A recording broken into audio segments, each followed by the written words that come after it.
Hello, this is HC Bailey, and welcome back to Let's Play Dragon Warrior 3! Today, we're going to head over to the Tower of Najima, but before doing that, I want to purchase a couple antidote herbs, because there's going to be some enemies over there that can poison you. So, we don't have any spells that can deal with that status ailment, so there we go. I'm not going to buy any equipment or anything like that right now. This part of the game, pretty easy.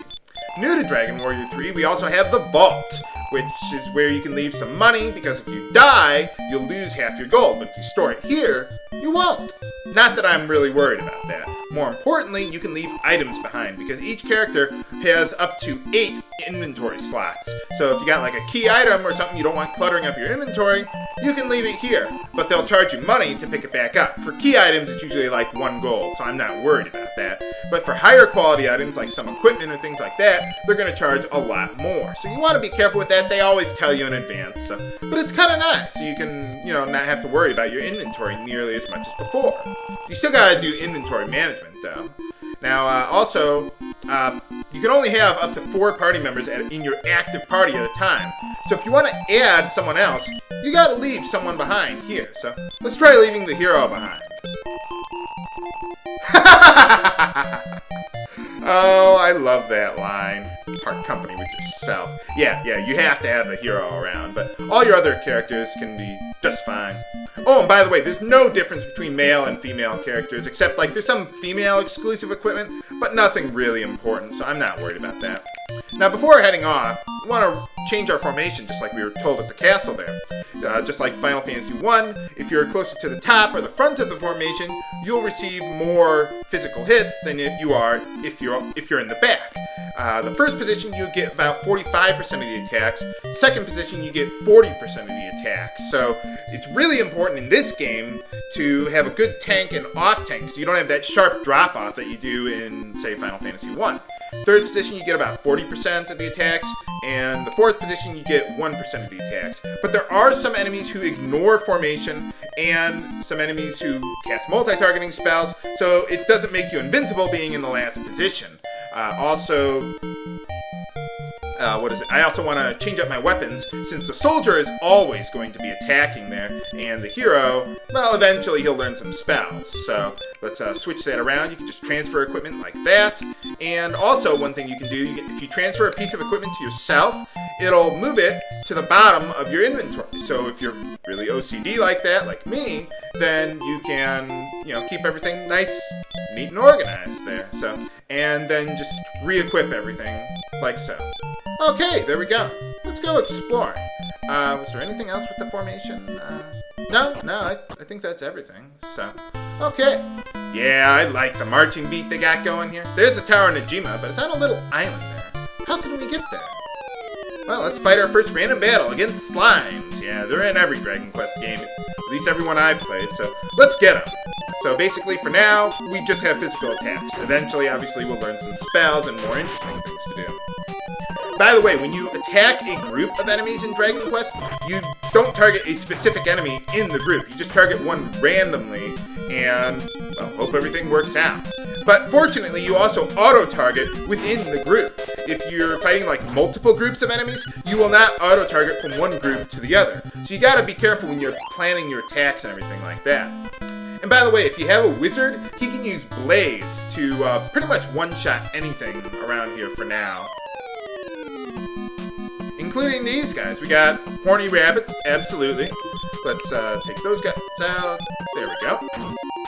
But yeah, pretty much all of any enemies for now are pretty vanilla, so nothing to worry about really. They're, just use physical attacks, no status ailments, no spells or anything like that, so nothing to worry about there. By the way, with the parry command, one thing you can do is called the parry fight trick, or like the select cancel trick in Final Fantasy 2. If you parry, then cancel, then attack, you can attack during that round while still getting the benefits of parry, which reduces all incoming damage by half. Including spells, so that can be pretty nice. But I'm not going to take advantage of that because I think that's a little, I think that's pretty cheap, and it really brings down the difficulty of this game. And it's easy enough as it is, so not nearly as hard as Dragon Warrior 2. So we gained a level there. One nice thing about Soldier job class, you gain levels really quickly, so that's very nice. And we got another new enemy here. Well, that's all the new enemies here. Giant Anteaters. They have the most HP of any enemy around here, and you probably can't one-shot them with Blaze. So if you learned, say, Ice Bolt for your wizard, which is the next single targeting damage spell you got, then you may want to actually use it on them. And I may actually want to heal. So what I'm probably eventually going to do is, well, I got my priest or pilgrim there. Keep on getting those two mixed up. But, I mean, I may eventually have him heal. If I can actually kill these guys first. Thank you. Oh, that is going to be one thing with Final Fantasy Mystic Quest. You miss enemies a lot in that game. Not an obscene amount, but just barely enough to be annoying. Oh well. Alright, we gained more levels. Now, fighters and soldiers will never learn any spells, just so you know. The only difference is that fighters have more agility, soldiers have more HP, and they both have roughly the same attack power, actually. Although fighters get really good mid-game. Alright, Pilgrim gained a level. Let's see if I learn a new spell. No, I didn't. Oh well. You can learn a new spell at level 2, but it's somewhat random. The way it works is like, some spells you learn at a specific level range. Like right now we're at level 2. I can also see his spells here. Right now we only have the heal spell. But like, let's say, I don't know if it's at level 2 just for this spell, but like some spells have a level range that you can learn them at. It's not fixed per level like Dragon Warrior 2 for some godforsaken reason. I don't know why they changed it in this game. I hate it. But essentially, if you didn't learn it at level 2 or level 3, you'll be guaranteed to learn it at level 4. But if you, there's also some spells that you'll learn that have like a 50% chance to learn it at each subsequent level. So if I didn't learn it at level 2, you know, but you might learn it, you might not learn it for quite some time. So that can be pretty bad, actually.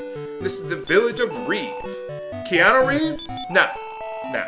But don't worry about that. But anyway, here, some new items, nothing terribly interesting. We got turbans here, so that could be pretty nice. But, you know, if you got like a merchant, and I think Goof-Offs can equip it, but we don't have them, so we're not going to have turbans in this game. I like turbans, especially like the main character in Dragon Quest V, but no, not this game, so. Oh, really? Huh, well, I'll keep that in mind. Yeah, there's multiple ways to get to the Tower of Najima, so that's kind of nice. I like that. But yeah, back to how you learn spells. Like I was saying, there's some spells where you have a random chance of learning it. Like the 50% chance. So I've heard that like intelligence has some impact on it. But basically, just play the game, learn your spells whenever you do. Don't really worry about it. So, but anyway, at the church here, he can remove status ailments like poison, being cursed, or even death. So, and it's a little cheaper than using antidote herbs, but you might as well carry some on you. So, just something to keep in mind there. Okay, how's it going? Heave ho! Alright, I moved the rock out of the way. Yeah, so new to Dragon Warrior 3, you can actually interact with your environment for a change. So that's kind of nice. We got some little puzzles in this game with that. Now here we got some new equipment. Chain sickle, that's the best weapon on the Alayan continent. Training suit, that could be good for a fighter. Leather armor is good for everyone else. Leather shields, helmets are good for everyone else. So they got all the best stuff here. But I'm not going to buy any of it because it takes too long to grind for all of that. So I'm not really worried about that. Okay, how's it going? Oh no. By the way, the towns will change depending on whether it's day or night. Some people will say different things, there might be different items or stuff, but I'm not really going to worry about that right now. So what I'm going to do is, since I'm out of MP, I'm going to return to Alayan to rest up there. I'll meet you back there, then we'll head to the Tower of Najima. Alright, we're back at Alayan, all set and ready to go. So let's head to the Tower of Najima. Like they said, there's two ways to get there, the forest and the cave down here. I want to go through the cave because there's more treasure here, so... And there's nothing in the forest. There's no treasure there. We'll see that area soon enough, viewers. Soon enough. But for now, let's go through the cave on the Promontory. The for some treasure while we're here. I don't know why there's treasure in these caves. You know, having a wizard around here isn't actually that bad. The enemies here don't really hit all that hard. It's later in the game when a wizard really becomes a liability, but alright, we got a medical herb, awesome. And after that last battle there, I finally learned another spell, X-Spell. It's basically instant death, but you don't gain any experience or gold from the enemies. So there's some situations where it can be useful, but in general, I wouldn't use it. But I'll tell you when it can be. It can be very useful sometimes, but not right now. By the way, speaking of using the wizard, or any other job class for that matter, what would probably be the best party that you could use is actually a hero and 3 fighters, and then make your 3rd fighter into a sage later in the game. But, you know, I want to have some more variety in this party to make it more interesting. But if you do have a wizard, give him the Wayfarer's clothes. That could be really good for him on the defensive side there. The nice thing about the fighters, especially mid to late game, they get so much agility, you can just wipe out all your enemies without them getting a turn in on you. It is ridiculously powerful. So, but I want to make this somewhat interesting. I really like the battle music for this game, too. It's nice and complex, too, for an NES game. I mean, it's pretty amazing. So, alright, well, looks like we made it to the basement of the Tower of Najima. But where is the Thief's Key around here? Find out next time on Let's Play Dragon Warrior 3! This is HC Bailey, signing off. Have a good day!